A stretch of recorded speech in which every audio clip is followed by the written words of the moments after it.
ह्या अशा परिस्थितीत तिला एकटं सोडणं बरोबर नाही, म्हणून म्हणतो तू बी बरोबर जा. होय आज्या, आपण पण जाऊया, त्याला सोबत होईल आपली तेवढीच.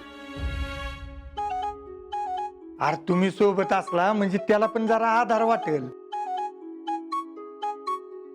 अरे एवढं जीवलग दोस्त आहे तुम्ही, अशा वेळेस तुम्ही सांभाळून घेतलं पाहिजे. ठीक आहे. नाना, मी बी जाते त्यांच्या बरोबर. सगळेच टेन्शन मध्ये आहेत, म्हणजे माझी बी सोबत होईल ना.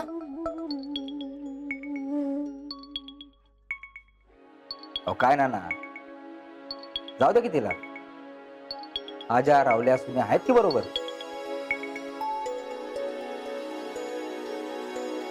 काय काळजी करू नका. अशा वेळेस विक्रमचे मित्र त्याच्या बरोबर राहणं गरजेचं आहे.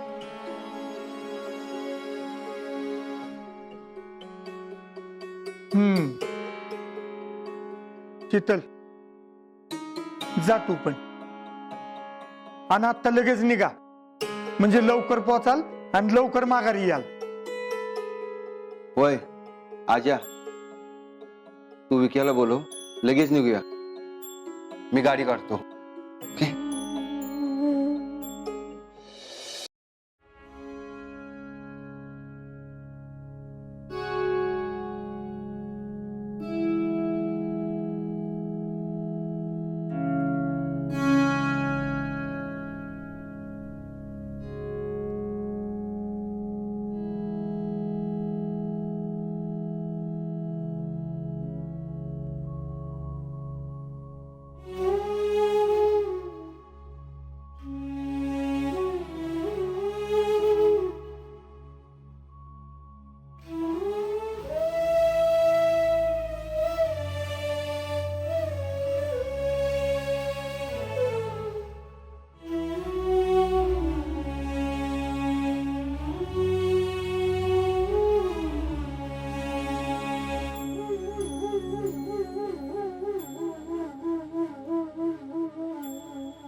एक्सक्यूज मी, तुम्ही पेशंटजवळ जास्त वेळ थांबवू नका, बाहेर थांबा.